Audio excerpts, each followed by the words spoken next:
Boa noite! Eu tô aqui com o meu minha super, como é que é? Indumentária de inverno, assim, né? Bem parecida com Chaves, uma mistura de escritor prosaico, né? Convidando vocês para quê? Vou colar aqui o tema dessa live, que é o seguinte. Fala, Lê! Fala, gente! Hoje a gente vai papear sobre semiótica. A gente vai falar sobre o quê? Sobre a escuridão. Então, vou fixar aqui o tema: semiótica e escuridão.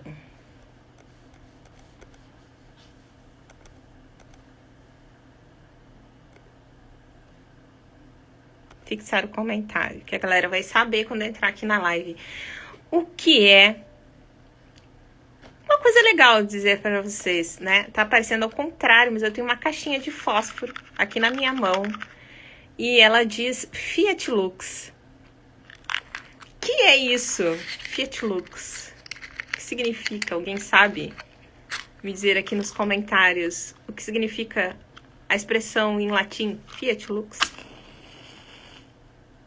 Faça-se a luz. Significa isso, está lá na Bíblia. No início havia a escuridão e Deus disse: faça-se a luz. E a luz se fez. Não, essa não é uma live sobre a Bíblia. Mas a gente vai falar muito sobre Bíblia aqui, porque lá no início dos tempos, o que a gente tinha? Né? A gente tinha escuridão. E as coisas que foram criadas à luz. E pra gente, isso na verdade é uma grande metáfora, né? Das coisas que nós não conhecemos. A escuridão é o nosso desconhecido. É tudo que habita em nós e nós jogamos um recalque ou nós simplesmente ainda não pensamos sobre, não tergiversamos no nosso íntimo, nos nossos pensamentos sobre aquelas coisas. Na escuridão é uma grande metáfora para o desconhecido. O Ale tá falando assim: massa, sabia sobre luz. Fiat, achei que era marca de carro. Eu faço-se a luz. E aí, de verdade, a gente só consegue saber o que tem no escuro quando a gente acende a luz, quando a gente consegue enxergar, quando a gente consegue ver as coisas que estão na escuridão, que são desconhecidas para nós até aquele momento, mas depois elas passam a ser conhecidas. E esse sentimento de medo, ele passa a dar lugar a uma outra coisa que a gente chama de sentido. O sentido, a significância, é algo que surge nesse contexto. Ela está falando aqui de luz e escuridão. Eu curto muito a alegoria da caverna de Platão. Outra verdade, a gente pode falar sobre isso também. Maneiro. Inclusive, não é só sobre toda a escuridão, mas é sobre o que a luz também nos permite distorcer, né? Quando vemos as coisas. Que a luz não só a luz que tem essa ideia de aprendizagem, de iluminar, né?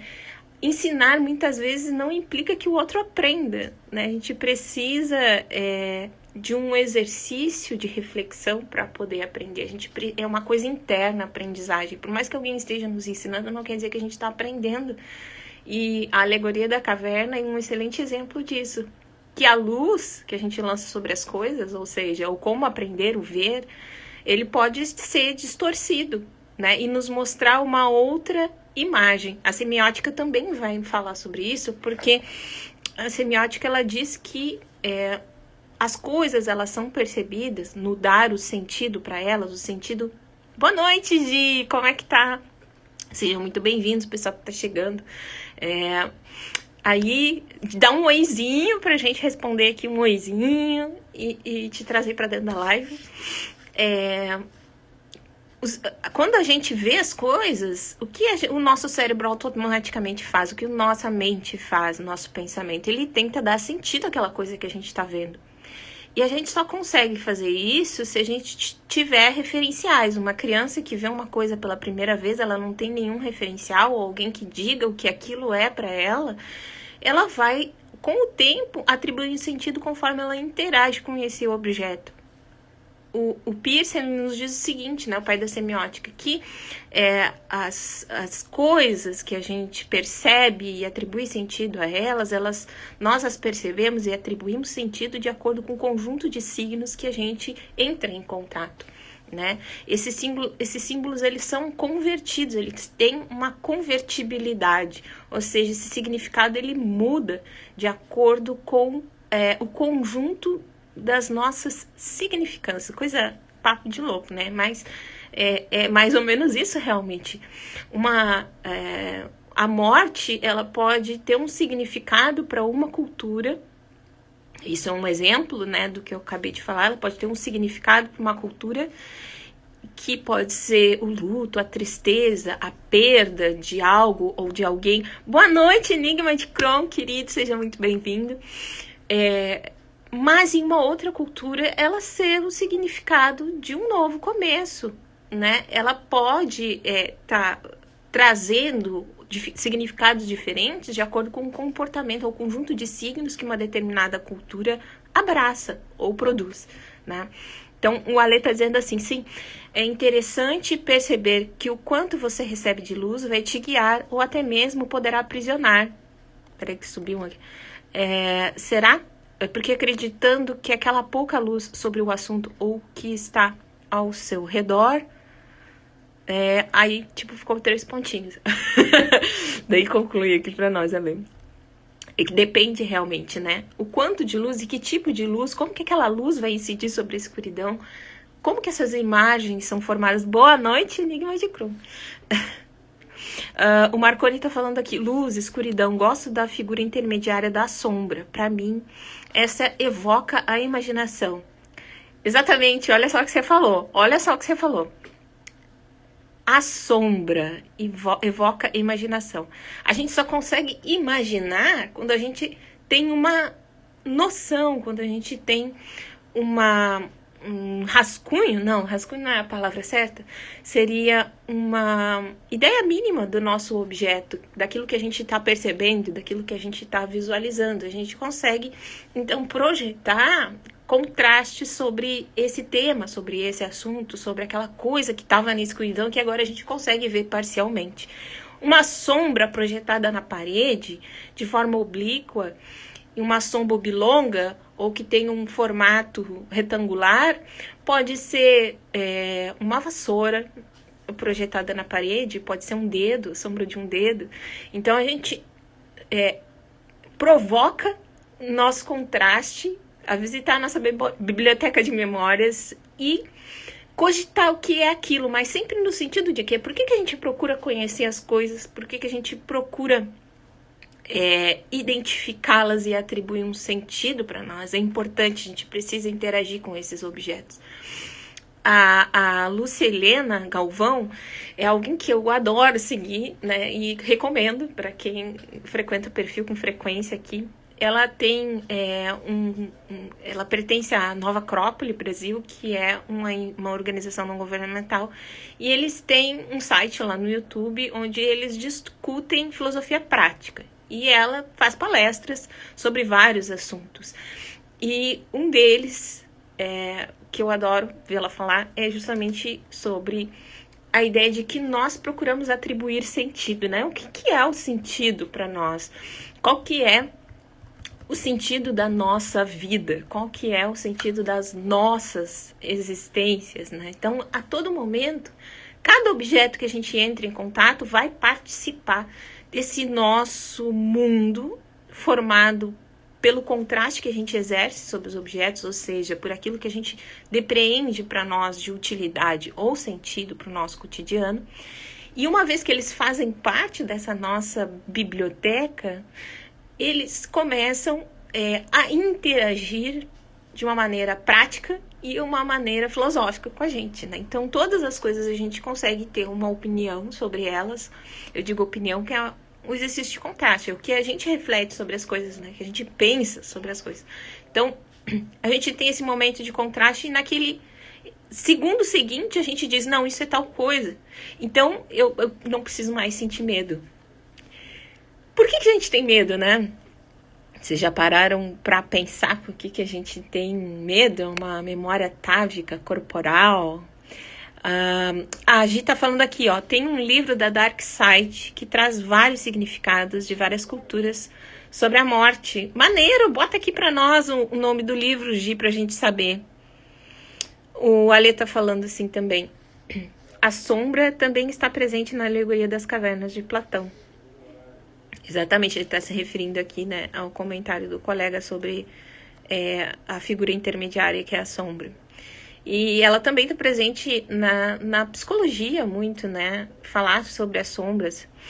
O Enigma de Crowne disse assim, saindo da caverna e do mundo das sombras tem algo além daqui. Depois o Ale comenta assim, o medo pode advir do desconhecido e também de experiências traumáticas. Exato. Aqui chegou num ponto legal, porque quando a gente fala de experiências traumáticas, quer dizer que a gente visita a nossa biblioteca de acontecimentos e a gente exerce um contraste.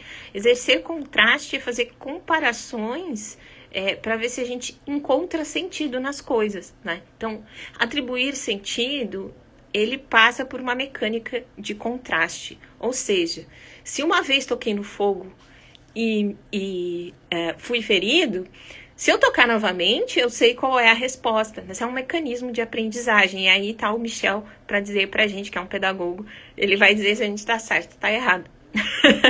Né? O Ale complementa. O medo faz parte também de uma estrutura que proporciona proteção em alguma escala. Exato, né? A gente evita aquela coisa que a gente viu e que a gente tem medo. Mas e a coisa que a gente não viu, que tá lá no desconhecido, tá no lugar onde a gente não sabe o que é.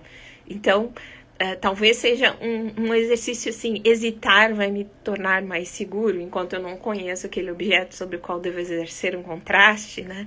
Eu devo conhecê-lo, devo sentir, devo atribuir um sentido, uma significância para aquele objeto. Sem o medo, poderíamos nos machucar muito mais e colocar nossas vidas em risco. Exato, um mecanismo de sobrevivência, né? O medo. Diz o Ale isso. A Gi diz, quando a gente não conhece, a gente sente medo. Exatamente, né? Então, como é que é aquele ditado? Na dúvida... Como é que é? No creio las brujas, pero que elas hay. Não, na dúvida não entra. Ou algo assim.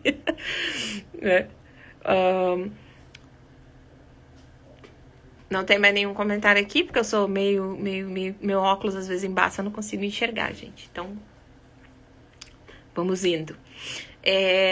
Tem uma coisa legal sobre a gente exercer contraste, exercer o sentido, e a gente estava falando aquela hora, e eu acho que eu acabei fugindo do tema da redação, que era atribuir o sentido, justamente isso.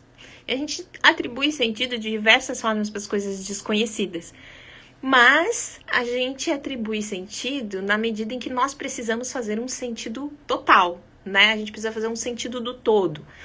A vida precisa fazer esse sentido. A gente tem essa necessidade de buscar uma explicação do porquê estamos aqui, porquê eu tô vivo, né? Qual é o sentido em eu estar vivo? Oi, Lani, tudo bom, querida? Seja muito bem-vinda. Wagner, tudo bom, Wagner? E quando a gente tá nesse limbo, né, meio que se pergunta, assim, principalmente no início da adolescência, né, por que as piadas loucas? Por que a gente, raios, tá vivendo, né? Qual é o sentido em ir no supermercado e aproveitar o dia da horta?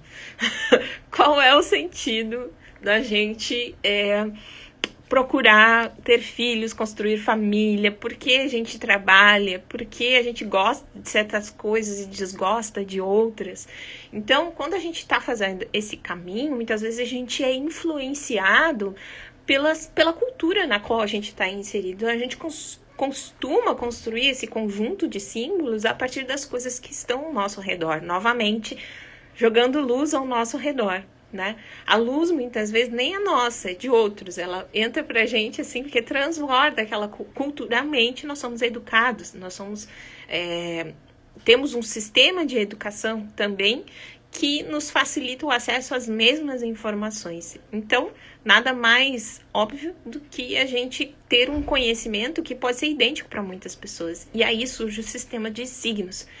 E quando a gente transporta isso para essa pergunta filosófica elementar, né, qual o sentido da vida e qual o sentido das nossas vidas, da nossa existência, é algo muito difícil, né? Atualmente nenhuma com a inflação de Alan. E como que a gente transporta isso para essa pergunta, né? É uma coisa muito difícil da gente responder.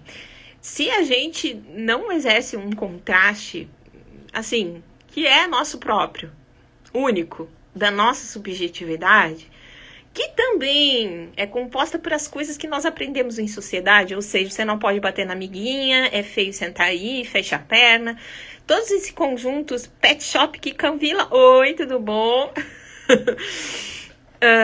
E o Pedro tá aí também, beijo, Pedro. Se a gente não entende esse conjunto de símbolos ao nosso redor e entende que ele serve pra gente para explicar essas coisas, o que acontece?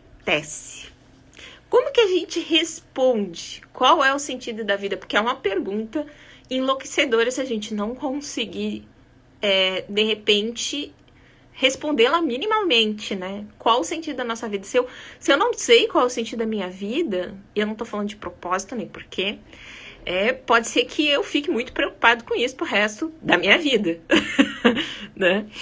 A Lê tá falando assim... Em parte é benéfica, mas outra vez, o quanto de luz emprestada realmente presta?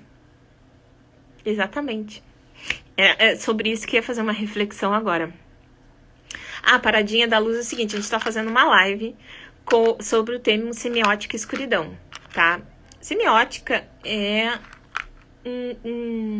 uma ciência que estuda as significâncias, né? A relação entre significado e significante e como existe uma convertibilidade dos significados entre diferentes culturas, idiomas, comportamentos e subjetividades, né?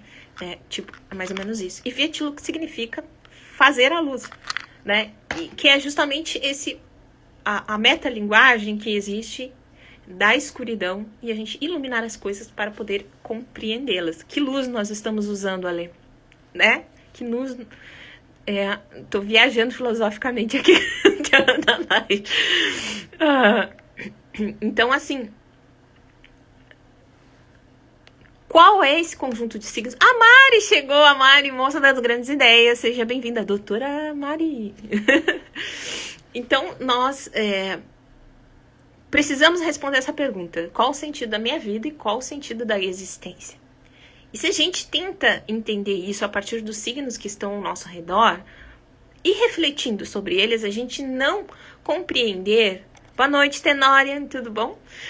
E a gente não compreender que esses signos explicam ou respondem essa nossa pergunta primordial, o que acontece? Eu tenho um livro muito legal aqui, que chama O Herói de Mil Faces, do Joseph Campbell. E ele é um livro fantástico. Ele não explica só a jornada do herói, explica a variação dos mitos. Minha mãe! Mãezinha! Te amo, mãezinha! Saudade. E a variação dos mitos em diferentes culturas.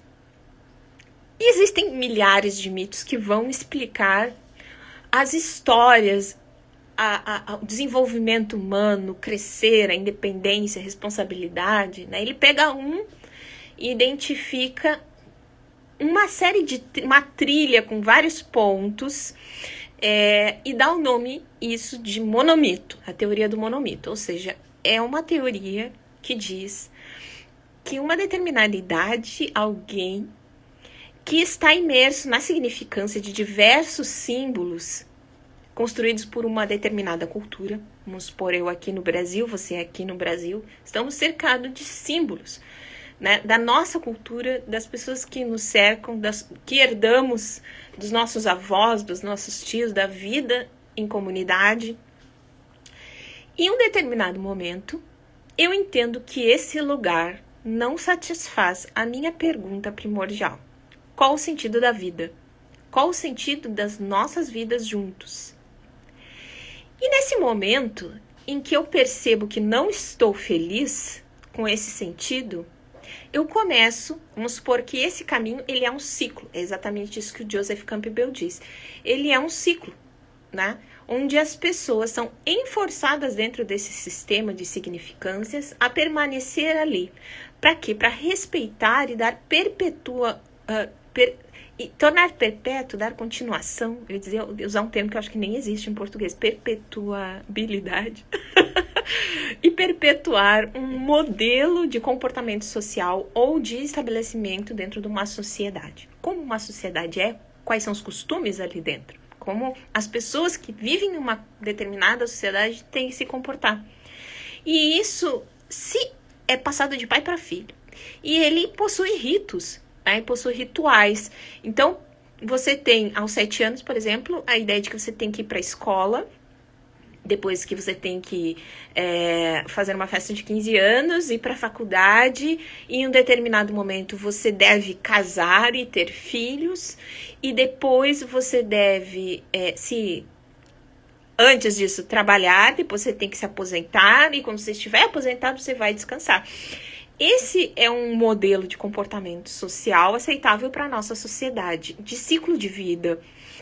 Então, em um determinado momento, você acorda de manhã e diz: não é ter filhos que vai fazer sentido para minha vida. Isso é uma luz. Oi, Endrigo, tudo bom, querido? Como é que tá? Tudo bem, querida Endrigo? Vi as fotos lá do evento, não pude ir aquele dia, porque pra mim ficou muito em cima da hora que eu tinha programa de noite. Não consegui, mas meu coração ficou dilacerado. Porque eu perdi o evento lá no Utopia. E aí o que acontece? Você se dá conta em um determinado momento que a minha felicidade, my own bliss, não está nesse caminho. Ele chama de caminho da mão direita, porque a gente faz assim, né, o sentido horário. Não está. Em algum momento, algum ponto desses, alguém pode não concordar. E a partir daquele momento, essa pessoa vai começar a questionar os signos daquela sociedade. Os signos que estão dentro dos spots, ou seja, dos pontos onde a cultura converge para você ser aceitado dentro de uma determinada sociedade. Beijo, Lani! Obrigada! Então você pensa, eu não me encaixo aqui. Isso começa a responder uma pergunta que se fez lá no início. Qual o sentido da minha vida? O sentido da minha vida não é o mesmo sentido horário, esse do sistema de crenças de uma determinada sociedade. O meu é não casar, é não ter filhos, é não me aposentar, é continuar trabalhando até o fim da vida, é simplesmente não trabalhar. E esse indivíduo, então, ele se torna alguém que vai seguir um caminho diferente, que o Joseph Campbell fala ali no livro como o caminho da mão esquerda. Ele simplesmente compreende, refletindo sobre esses signos, esse conjunto de signos do sistema no qual ele está inserido, nesse sistema de crenças, que a resposta para fazer sentido é diferente da resposta que ele atribui aos sentidos desses próprios signos. Então ele começa a encontrar pontos onde ele vai divergir. Ele sai da caverna, exatamente a lei. Ele sai da caverna e percebe que existe um outro mundo lá fora. Exatamente. Jardim literário, tudo bem. E aí, ele segue o caminho da mão esquerda, onde ele precisa construir os próprios signos ou significar os acontecimentos, refletindo sobre eles de maneira subjetiva. Ele sai dali e ele precisa estabelecer um novo sistema de crenças. E aqui a gente chega na jornada do herói, onde ele entra dentro do mundo desconhecido. Nesse momento, a gente pode chamar várias pessoas, Pierce, Derrida, quem mais? O cara do rizoma, né? Para dizer que o conhecido, desconhecido, Nem sempre aquilo que é conhecido, olha o que eles dizem, nem sempre aquilo que é conhecido é realmente de fato conhecido. Porque você tem essa luz que não é sua, que ilumina o desconhecido e que faz você entender os símbolos pela percepção de um outro alguém, sem refletir você mesmo sobre eles. E quando você sai dessa mão, você vai para um outro lugar. Um lugar escuro. Um lugar onde você precisa mergulhar no seu próprio desconhecido para trazer outros símbolos, outras reflexões, outros signos para dentro da sua maneira de ver o mundo. A sua escuridão, então, passa a ser uma penumbra.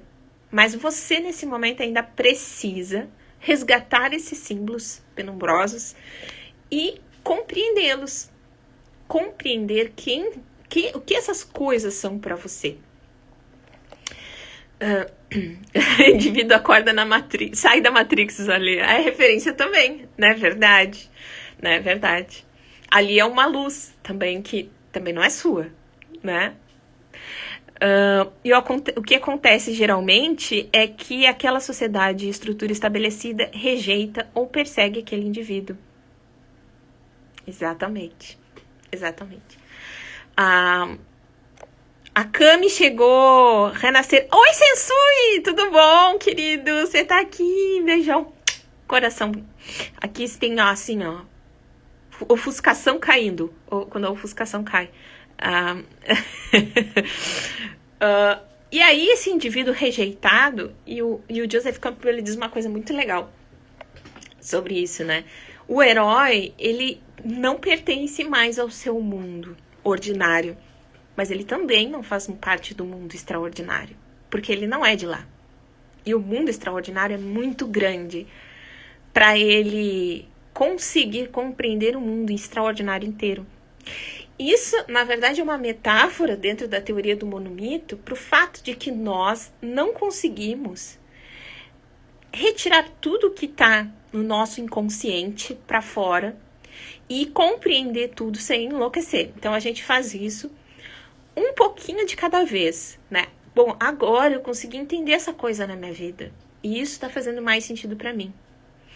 Então, eu vou, agora, a partir disso, trazer outra coisa à luz. A gente não sabe a quantidade de coisas que existem nas nossas escuridões, né? E quando a gente fala escuridão, a gente não está falando de uma coisa que é necessariamente ruim. É uma coisa que só não é conhecida. A gente só não possui informações suficientes para atribuir sentido a ela. Então, por vezes, a gente ignora essa coisa. É como se nós fôssemos fazer download na nossa cabeça de toda a internet. Essa é uma boa analogia. E o herói, quando ele vai lá para esse mundo desconhecido, ele não consegue matar todos os monstros. Ele vai e mata um de cada vez. Ele passa pelas provas, né? Onde ele adquire conhecimento, adquire sabedoria e tal. E ele mata um monstrinho de cada vez. Às vezes, ele sequer consegue sair desse lugar com vida. Ou consegue sair sem algum tipo de ferimento. Né? Nai Pandinha, tudo bom, Nai? Ai, a Nai do óculos, adoro o óculos dela. Wagner, como é que você tá, querido? Tudo bom? Como é que tá a sua saúde? Ricardo, tudo bom? Ferdinand Williams, tudo bom? Então a gente entra nessa escuridão e a gente busca coisinhas, né? Monstrinhos para matar e enfrentar. A gente vai entrando em contato com uma coisa de cada vez, né? Porque nós não temos capacidade de entender como tudo funciona nessa escuridão. Como é que a gente enxerga uma porrada de coisa de uma vez só e não se sente ameaçado? A gente não sente medo, a gente não se sente acuado. Como é que a gente não se sente sendo uma vítima do desconhecido desse lugar, né? É difícil. Não, porque você tem que entender muitas coisas ao mesmo tempo. Tem que fazer sentido, né? Pra você. E é difícil aquilo tudo fazer sentido de uma vez só. Oba, é o Wolverine. Wagner tá dizendo que tá se recuperando rapidamente. Vai, Wolverine. Assim. Cami, maravilhosa. Diz, maravilhosa é você, meu amor. Adoro quando vocês vêm aqui, tu e o Neru. Olha, ele tá dizendo, basta a cada dia o seu mal, matar um monstro a cada dia. Exatamente. É bíblico também, não sabia que era bíblico. Então você traz aquelas coisas do desconhecido. Na jornada do herói, muitas vezes ele nem sai daquele mundo desconhecido, né? Ele vai lá, faz as provas, vence os monstros e chega no encontro final. Tem uma frase que o Joseph Campbell usa que é muito legal, que é: na caverna que você mais teme entrar está o tesouro que você procura. E olha só, e de fato não é, as coisas que a gente mais teme na vida realizar são aquelas que provavelmente vão nos levar, que então a gente tá inseguro pra caralho, e aí provavelmente vão nos levar a concluir algum objetivo da nossa vida. E isso faz parte do quê? Da gente entender, do amadurecer, não é felicidade o tempo inteiro, né? A ideia, ele também traz a ideia de que o bem, né? Não é o bem, né? O necessário nem sempre é bom. Né? Não é significado de bom, é significado de que você precisa daquilo realmente, precisa atravessar aquilo. E o que te faz bem, nem necessariamente você não vai gostar. Pode ser que você não goste daquilo, mas é necessário para você. Então, para ele, essa metáfora, essa fala estranha, né, de que você entra no desconhecido, você faz as provas. Como que alguém entra em um lugar que ela não conhece de livre e espontânea vontade? Por que a pessoa faz isso, né?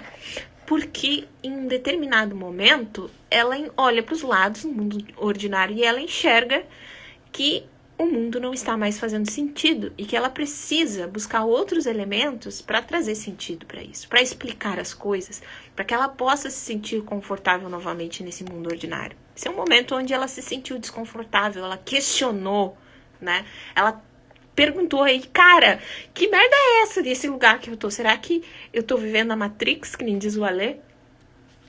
Eu tô vivendo numa Matrix, vou tomar o comprimido vermelho, né, pra sair desse negócio. E aí toma por quê? Porque ele tem coragem, né? Ele tem coragem, ele tem o ethos, ele tem a virtude. A Cami tá perguntando, arco de redenção está relacionado a isso também? Não, achei maravilhosa a pergunta. Um arco de redenção, sim, pode estar relacionado a isso, né, na verdade, porque a gente não sabe o que a gente faz quando a gente está seguindo ordens de outros, quando a gente está dentro de um sistema de signos que é estabelecido por outros, e a gente não questiona isso. Que mal que a gente faz?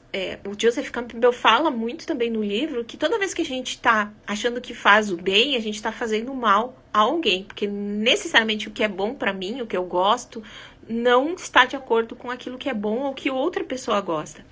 Então, isso pode ser um grande problema, porque nesse momento eu posso estar fazendo mal a alguém. O lugar, o mundo onde a gente vive, para eu poder ter um computador na minha casa, uma outra pessoa no lugar do mundo tá morrendo de fome. E como que eu vivo com isso? Como que todos nós vivemos com isso? Como é que a nossa consciência vive com isso? Bem, até a gente descobrir que isso acontece. A gente só vai ter algum problema com um signo ou um sistema de signos quando a gente consegue identificar que a gente não tá de acordo com aquilo. E para isso a gente precisa refletir, a gente precisa conhecer os signos. E a gente precisa exercer contraste para saber se a gente está de acordo ou contra. E pode ser que algo que eu tenha que fazer não é algo que eu goste. O herói, ele não entra na escuridão para matar um monstro porque ele gosta daquilo. Ele entra lá porque é preciso.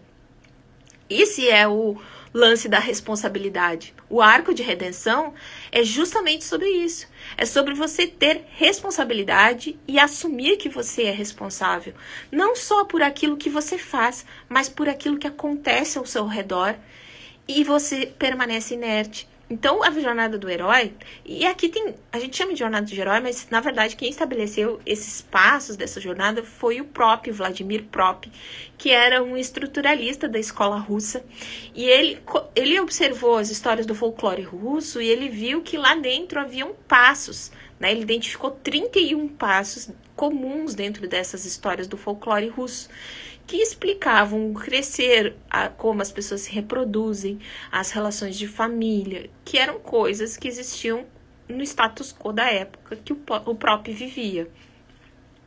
E aí o Joseph Campbell, o movimento estruturalista é uma coisa que atravessa a sociologia, a psicanálise, a psicologia, atravessa a linguística, justamente quando dá o boom da linguística lá no início, e esse movimento da semiótica surge para explicar isso, mas de uma maneira integrada. Então eles veem que esse movimento era algo que englobava diversas áreas do conhecimento.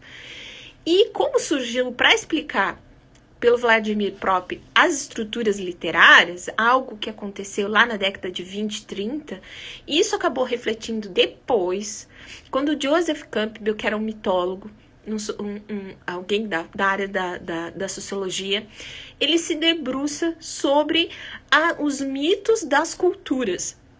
Isso foi aproveitado mais tarde para dentro da literatura e do cinema. Mas a teoria do monomito ela não surgiu dentro da literatura e do cinema, ela surgiu dentro do estudo da mitologia, das culturas, de como... Por isso que eu estou falando de vida em sociedade, de como as pessoas têm um sistema de signos influencia em tudo isso, porque é uma ideia que surgiu em um movimento interseccional.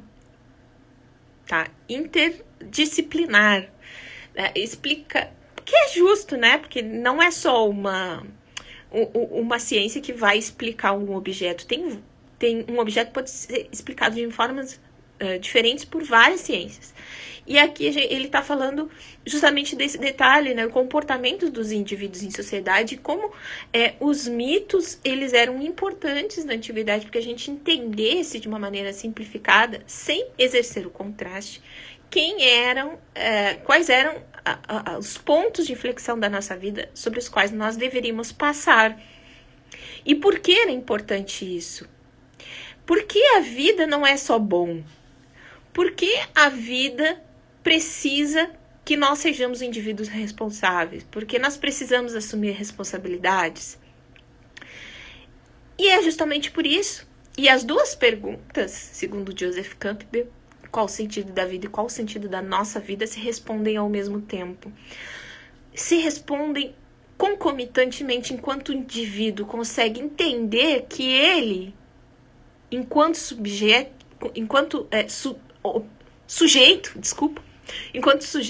ele não existe fora do todo. E as duas coisas precisam fazer significado ao mesmo tempo. Para que ele possa entender qual é o lugar dele naquele mundo. Então, necessariamente, a metáfora de você passar do lugar que é o ordinário para o extraordinário, ele está falando justamente sobre você passar da escuridão para a luz.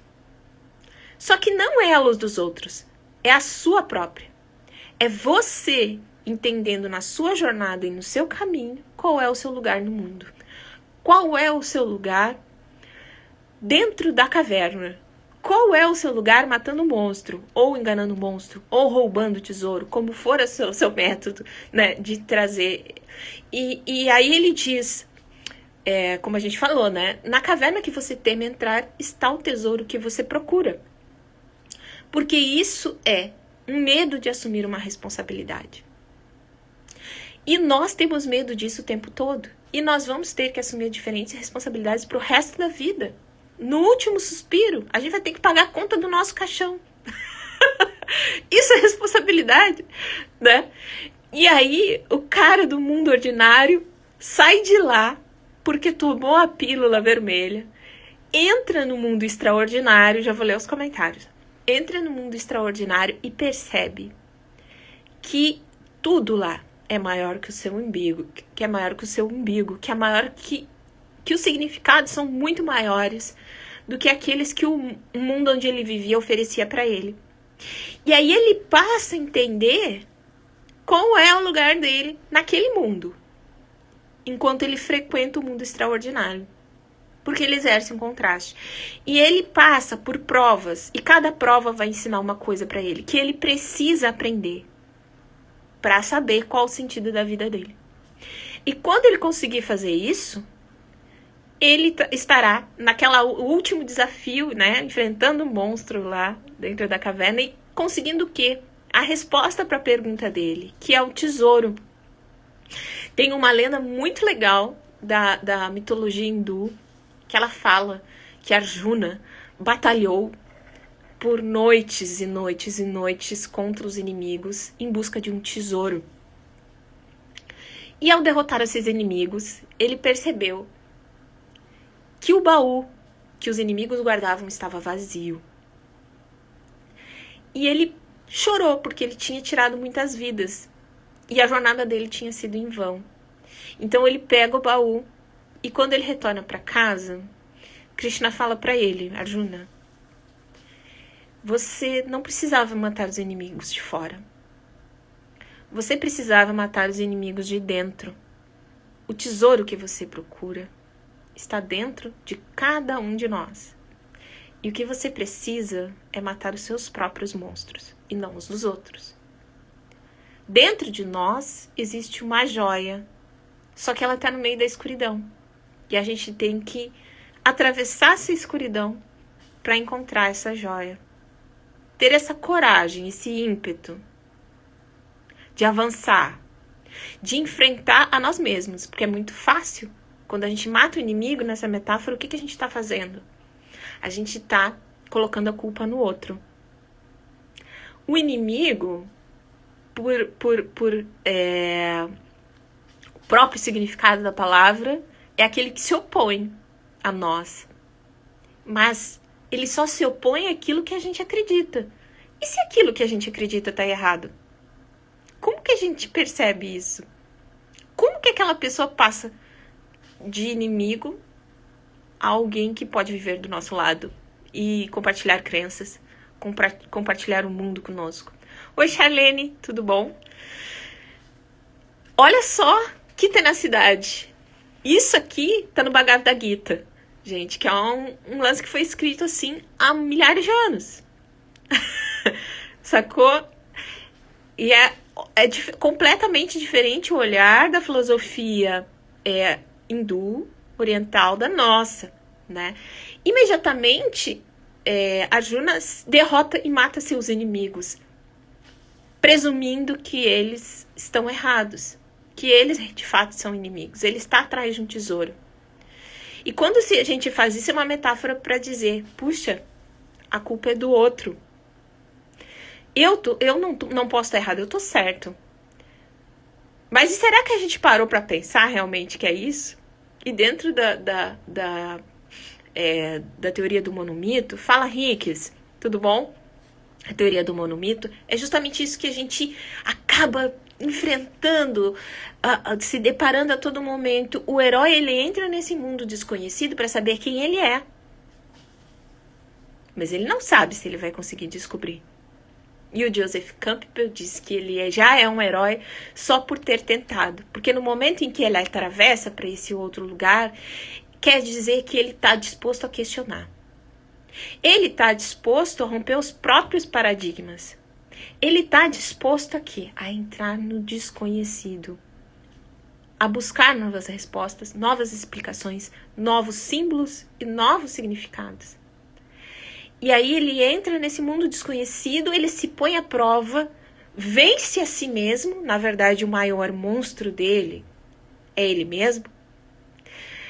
Ele consegue levar esse tesouro, que é o próprio entendimento de que ele é responsável pelo seu destino, pelas suas escolhas, pelas reflexões que ele faz, pela vida em comunidade. E ele sai desse mundo extraordinário e ele tem que retornar ao mundo ordinário. Para quê? Para dividir o tesouro que ele conquistou sozinho com as outras pessoas que estão no mundo ordinário. Mas aí vocês vão dizer, mas as pessoas do mundo ordinário merecem isso? Elas estão nessa ignorância e fazendo mal uns aos outros, elas merecem isso? Não é uma questão de merecimento, é uma questão de responsabilidade daquele que carrega o conhecimento. Se o herói ou a pessoa que entrou no desconhecido, o mão esquerda, ele entra no desconhecido, ele entende alguma coisa, quer dizer que ele adquiriu um conhecimento, ele volta para o lugar aonde ele veio e ele não torna esse lugar um lugar melhor? Quem é ele? E para que serviu tudo aquilo que ele aprendeu? Se ele não é capaz de dividir esse conhecimento com outros. Olha que fantástico isso, né? E é justamente isso que ele faz. Se ele tem uma gota epícora, é uma gota que ele tem que dividir. Se ele tem um oceano, ele vai dividir no oceano. Mas se ele tem só uma gota, é uma gota que ele vai dividir. Porque ele tem essa responsabilidade. Foi justamente isso que ele aprendeu no mundo invertido. No mundo extraordinário. Que não foi nem bom nem ruim. Talvez tenha sido bom, talvez tenha sido ruim. Ele aprendeu com a dor ou aprendeu com a felicidade? Ele aprendeu com o medo ou ele aprendeu com a tenacidade? Então, não é como ele aprende. É o que ele aprende e o que ele consegue detrair de tudo que ele aprendeu. Não adianta ele ter aprendido e chegar lá no mundo ordinário, olhar para as outras pessoas ao redor e dizer: azar de vocês. Ou ele simplesmente aprende e diz: o mundo ordinário não é para mim. Eu vou ficar aqui. Estou melhor aqui. Aquelas pessoas, não quero saber mais delas. Elas fazem do mundo um lugar ruim. E eu ficando na inércia não faço, não contribuo para isso também. A responsabilidade que veio para mim junto com o conhecimento também não me faz responsável se eu não usá-la pelo mal que acontece no outro mundo. Então, é um momento de muita sensibilidade. E a jornada do herói explica isso pra gente. Que o conhecimento nos faz responsáveis. Eu vou ler aqui os comentários. O pessoal falou. Além Conta está dizendo para o Marconi: em quais aspectos encontramos essa semelhança entre escuridão e aventura? Acho que ele falou aqui em cima. Pode-se estabelecer uma similitude entre a escuridão e a aventura? Acho que sim. Acho que sim. Acho que pode sim. Né? Porque quando a gente se aventura, a gente não tá indo para um lugar seguro. A gente não tá indo para um lugar que a gente conhece. Vamos pegar lá o exemplo do Bilbo, né? Baggins, por exemplo. Bilbo Baggins e todos os outros hobbits eram hobbits que viviam na segurança das suas tocas, né? De seus buracos no chão, finamente cheios de comida. Então, em determinado dia, algo espetacular atravessa o caminho dele. E a jornada de Bilbo, aqui vocês já começam a determinar que é uma jornada do herói. Na porta dele bate um mago. O mago é o quê? Dentro da teoria do monomito, o Gandalf, ele é um emissário do outro mundo. Ele é um doador luminoso, um mestre do outro mundo, uma criatura sobrenatural que toca na porta dele e traz um vislumbre do mundo desconhecido. Gandalf está batendo na porta. Ele é o que dentro da Vila dos Hobbits? Sinônimo de encrenca. Onde ele vai, esse mago traz encrenca. Mas e o que é encrenca para os hobbits, se não a fuga do cotidiano? E o que é a fuga do cotidiano, se não a aventura?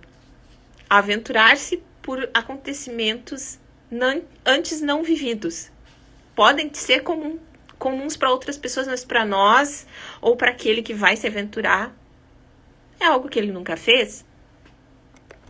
Então, esse mago bate na porta, deixa uma runa e traz anões para lá. Coisas que o Bilbo ficou estarrecido, ele ficou desconfortável, ele não queria aquilo, ele não queria ir para o mundo desconhecido. Isso também é uma chave da jornada da teoria do monomito, da jornada do herói, onde ele se depara com a recusa ao convite para conhecer o mundo extraordinário. Por quê? Porque ele está muito confortável ali, ele não quer ir para o outro lugar, dá trabalho, eu tenho medo, vou correr riscos, vou me machucar, né? Enfim, eu não quero, não é assim, as pessoas não vão gostar de mim se eu for para lá. Não é assim que acontece na minha cultura, as pessoas elas não põem uma mochila nas costas e saem viajando. Para ser um indivíduo respeitável, eu preciso ter uma casa, um emprego, uma família, eu preciso ter dinheiro, eu preciso ter um carro, eu preciso ter um carro com banco de couro no Reels do Instagram. Então, ele tá lá e não quer ir. Acontece que ele é forçado pelos acontecimentos aí. Então ele dá um aceite. E ele parte com esses anões e com o mago em direção ao desconhecido. E o desconhecido é a escuridão, porque a gente não sabe o que tem lá na escuridão. Pode ser sim uma analogia para a aventura. E, como a gente sabe, essa aventura do Bilbo é uma jornada do herói. E ele passa por todas essas chaves que a gente encontra lá dentro da teoria do monomito. Foi escrita pensando nisso? Não sei. Tem que perguntar pro Tolkien. Mas é uma jornada épica, né? Uma jornada de autoconhecimento do Bilbo em relação a quem ele é. Um hobbit realmente, para ser respeitável, tem que ser aquele cara que mora na casa, come queijo, vive no buraco, lê livros, fuma charuto, tem os pés cheios de pelos e nunca saiu do condado. Ele muda isso. Ele é o cara da mão esquerda. Ele simplesmente entende que a felicidade dele e seguir esse caminho da felicidade dele é diferente do seguir o caminho da felicidade dos outros. Ele precisa de aventura, tanto é que ele vai atrás disso novamente depois. Porque é isso que faz dele ser quem ele é. Não é o que a sociedade acha que faz dele ser quem ele é. Ele já entendeu isso. E o que ele faz? Ele retorna em um certo momento. E ele compartilha esse extraordinário. De forma estranha, mas compartilha. Tanto é que o sobrinho dele segue os passos. Segue os passos dele. Também se torna um hobbit aventureiro. Ele espalha histórias. O que o Bilbo faz? Ele escreve um livro, né? Lá e de volta outra vez. E o que é isso, senão compartilhar aquilo que ele aprendeu? Ele está contando uma história. Ele está usando uma nova... Ele está criando uma mitologia nova. Ele está criando mitos novos ali dentro da sociedade dele, através das histórias que ele está contando. E o Joseph Campbell fala, as histórias dos mitos servem para isso. Para a gente recriar aspectos de como a gente entende essa sociedade. E, enfim, esse papo maluco todo passou por vários lugares muito bizarros aqui, né? A gente começou falando de escuridão, falamos de Bilbo Bolseiro, várias coisas aqui, né? Mas o que eu queria fazer é vir aqui, né? Todo dia de noite. Eu sempre faço uma live maluca.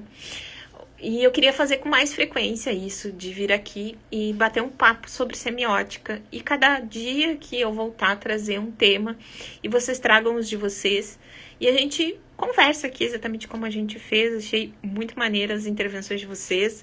Não teria tido rumo melhor para a conversa se vocês não tivessem feito as intervenções de vocês.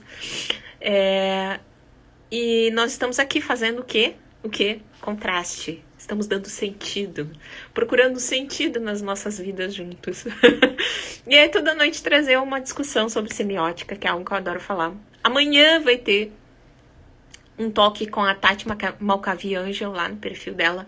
E a gente vai falar sobre o mito do vampiro, né? Sobre humanidade, em relação ao vampiro mesmo. Pegar o mito do vampiro e vamos falar sobre ele. Então não percam, fiquem ligados. Sigam lá a Tati Malcavi Angel. Vou deixar aqui na descrição desse vídeo o perfil dela. E a vampiro tem muito pano pra manga, Cami. Putz, tem muito pano pra manga. A gente pode falar de... Cara, eu vi um vídeo muito louco, deixa eu contar isso pra vocês hoje. Ai, não lembro o nome do perfil, mas acho que eu mandei pro Gabriel, não sei se ele tá por aí ainda. É um cara muito louco falando que vampiro... Até faz sentido o que ele falou, só que a forma como ele falou foi muito engraçada. Ele disse que um vampiro é um neném chupando sangue, como o neném chupa o leite da mamãe. Gente, foi bizarra essa comparação, né? Agora o Instagram vai me cortar depois disso. Mas mais ou menos era isso que ele tava querendo falar. Fala, Diogo da Ice Master, meu querido amigo do coração. E aí, embora tenha sido meio infeliz o jeito que ele falou, até faz algum sentido. Mas a gente vai falar amanhã sobre isso, lá com a Tati Malcavi Angel. Vamos falar sobre vampiro, sobre humanidade. Eu preparei um negócio muito legal falando sobre o abismo do Nietzsche, que ele traz justamente essa metáfora. Sangue é vida, exato.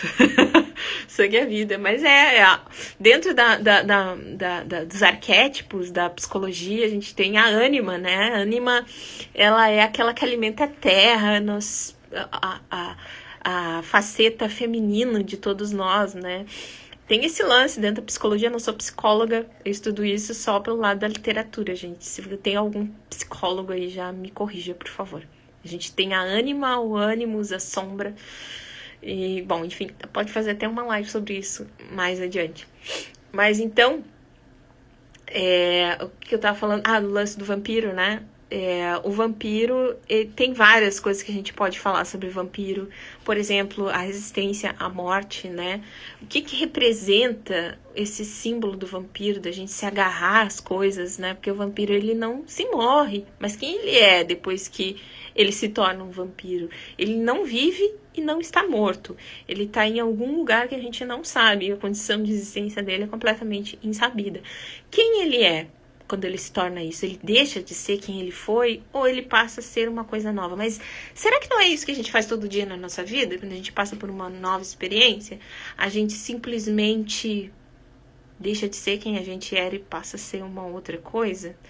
Ou então, o vampiro morrendo e mudando não é só uma metáfora pra gente dizer que a gente tem medo da mudança, desse monstro? Né, que é mudar, que é crescer, que é...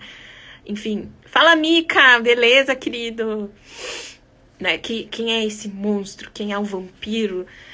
Será que eu me tornei um vampiro? Agora o que eu sou? Mas e se eu bater em alguém? Se eu der um soco na cara do meu melhor amigo, quem eu sou depois disso? O que muda em mim? Qual é a gravosidade de eu me tornar um vampiro? É matar alguém, mas a gente sabe que tem outras pessoas que matam outras pessoas e elas não são vampiros, mas será que elas são humanas? O que faz a nossa natureza nos definir como humanos? O que existe em nós que faz com que nós categoricamente consigamos afirmar: eu sou humano? Bom, mas o vampiro não é humano porque ele chupa sangue.